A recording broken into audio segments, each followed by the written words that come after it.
आज़ाद भारत के पहले उपराष्ट्रपति और दूसरे राष्ट्रपति के तौर पर डॉक्टर सर्वपल्ली राधाकृष्णन का नाम भारतीय इतिहास में स्वर्ण अक्षरों से लिखा गया है। वे दर्शन शास्त्र का भी बहुत ज्ञान रखते थे। उन्होंने भारतीय दर्शन शास्त्र में पश्चिमी सोच की शुरुआत की थी। राधाकृष्णन प्रसिद्ध शिक्षक भी थे। यही वजह है उनकी याद में हर वर्ष 5 सितंबर को शिक्षक दिवस मनाया जाता है। तो दोस्तों, बात करेंगे इस वीडियो में और भी बहुत कुछ डॉक्टर सर्वपल्ली राधाकृष्णन जी के बारे में। तो जल्दी से वीडियो को लाइक कर दीजिए, चैनल को सब्सक्राइब कीजिए, क्योंकि हम ऐसे ही बायोग्राफिक वीडियोज़ लेके आते रहते हैं। दोस्तों, वो हिंदू सभ्यता को मानते थे और हिंदू सभ्यता को पूरे देश में फैलाना चाहते थे। डॉक्टर राधाकृष्णन का जन्म 5 सितंबर 1988 को तमिलनाडु के छोटे से गांव तिरुमनी में ब्राह्मण परिवार में हुआ था। इनके पिता का नाम सर्वपल्ली वीरास्वामी था। वे गरीब जरूर थे, किंतु विद्वान ब्राह्मण भी थे। इनके पिता के ऊपर पूरे परिवार की जिम्मेदारी थी। इस कारण राधाकृष्णन को बचपन से ही ज़्यादा सुख सुविधा नहीं मिल पाई। राधाकृष्णन जी ने 16 साल की उम्र में अपनी दूर की चचेरी बहन शिवा कमू से शादी कर ली, जिनसे उन्हें 5 बेटी व 1 बेटा हुआ। इनके बेटे का नाम सर्वपल्ली गोपाल है, जो भारत के महान इतिहासकार थे। राधाकृष्णन जी की पत्नी की मौत 1956 में हो गई थी। भारतीय क्रिकेट टीम के महान खिलाड़ी वीवीएस लक्ष्मण इन्हीं के खानदान से ताल्लुक़ रखते हैं। दोस्तों, डॉक्टर राधाकृष्णन का बचपन तिरुमनी गांव में ही व्यतीत हुआ। वहीं से इन्होंने अपनी शिक्षा की प्रारंभ की।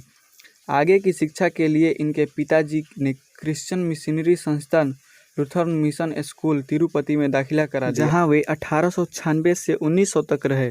सन 1900 में डॉक्टर सर्वपल्ली राधाकृष्णन ने वेल्लूर के कॉलेज से शिक्षा ग्रहण की। तत्पश्चात मद्रास क्रिश्चियन कॉलेज मद्रास से अपनी आगे की पढ़ाई और शिक्षा पूरी की और शुरू से ही एक मेधावी छात्र थे। इन्होंने 1906 में दर्शन शास्त्र में एमए किया था। राधाकृष्णन जी को पूरे जीवन शिक्षा के लिए क्षेत्र में स्कॉलरशिप मिलती रही। अब हम लोग बात करेंगे डॉक्टर सर्वपल्ली राधाकृष्णन के कैरियर की शुरुआत की।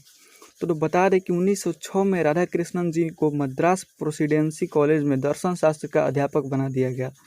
सन 1916 में मद्रास रेजिडेंसी कॉलेज में ये दर्शन शास्त्र के सहायक प्राध्यापक बने। 1918 में मैसूर यूनिवर्सिटी के द्वारा इन्हें दर्शन शास्त्र के प्रोफेसर के रूप में चुना गया। तत्पश्चात वे इंग्लैंड के ऑक्सफोर्ड यूनिवर्सिटी में भारतीय दर्शन शास्त्र के शिक्षक भी बन गए। शिक्षा को डॉक्टर राधाकृष्णन ने पहला महत्व देते थे। यही कारण रहा कि वे इतने ज्ञानी विद्वान रहे। शिक्षा के प्रति रुझान ने उन्हें एक मजबूत व्यक्तित्व प्रदान किया था। हमेशा कुछ नया सीखना पढ़ने के लिए उतारू रहते थे। जिस कॉलेज से इन्होंने एमए किया था, वहीं का इन्हें उपकुलपति बना दिया गया।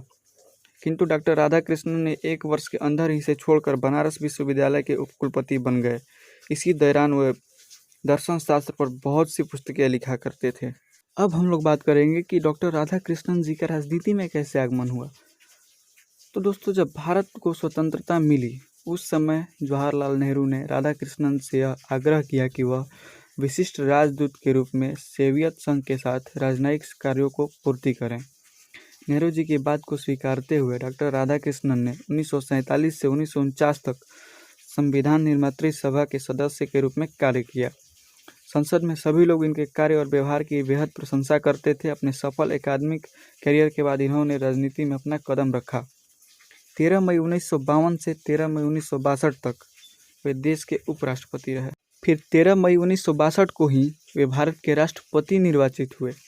डॉक्टर राजेंद्र प्रसाद की तुलना में इनका कार्यकाल काफ़ी चुनौतियों भरा रहा था, क्योंकि जहां एक ओर भारत के चीन और पाकिस्तान के साथ युद्ध हुए, जिसमें चीन के साथ भारत को हार का सामना करना पड़ा, वहीं दूसरी ओर 2 प्रधानमंत्रियों का देहांत भी इन्हीं के कार्यकाल के दौरान भी हुआ था। दोस्तों, अब बात करेंगे डॉक्टर राधाकृष्णन को मिले सम्मान व अवार्ड्स के बारे में।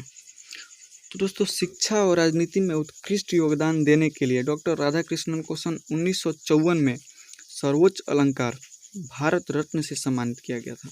साथ ही 1962 से राधाकृष्णन जी के सम्मान में उनके जन्म दिवस 5 सितंबर को शिक्षक दिवस के रूप में मनाने की भी घोषणा की गई।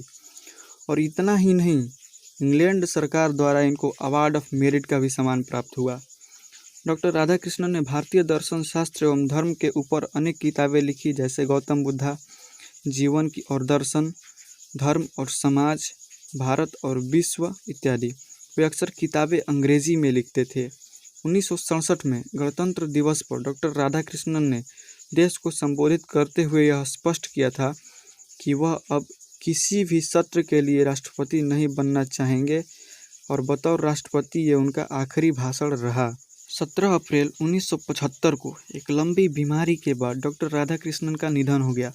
शिक्षा के क्षेत्र में उनका यह योगदान हमेशा याद किया जाता है। इसलिए 5 सितंबर को शिक्षक दिवस मनाकर डॉक्टर राधाकृष्णन के प्रति सम्मान व्यक्त किया जाता है। इस दिन देश के विख्यात और उत्कृष्ट शिक्षकों को उनके योगदान के लिए पुरस्कार प्रदान किए जाते हैं। दोस्तों, राधाकृष्णन जी के मरणोपरांत 1975 में अमेरिकी सरकार द्वारा टेम्पल्टन पुरस्कार से सम्मानित किया गया था उन्हें, जो कि धर्म के क्षेत्र में उत्थान के लिए प्रदान किया जाता है। इस पुरस्कार को ग्रहण करने वाले यह प्रथम गैर ईसाई संप्रदाय के व्यक्ति थे। दोस्तों, डॉक्टर राधाकृष्णन ने अपने जीवन के 40 वर्ष एक शिक्षक बनकर रहे और शिक्षक बनकर बिताया। शिक्षा के क्षेत्र में और एक आदर्श शिक्षक के रूप में डॉक्टर राधाकृष्णन को हमेशा याद किया जाएगा। तो दोस्तों, वीडियो कैसी लगी आपको? अगर वीडियो पसंद आई हो तो चैनल को सब्सक्राइब करके, वीडियो को लाइक करके और दोस्तों में शेयर ज़रूर कर दीजिएगा। पूरा फैला दीजिए इंस्टा पे, फेसबुक पे, ताकि हमारे देश के एक आदर्श शिक्षक के बारे में सभी को पता चल सके। धन्यवाद दोस्तों, मिलते हैं अपने अगले वीडियो में।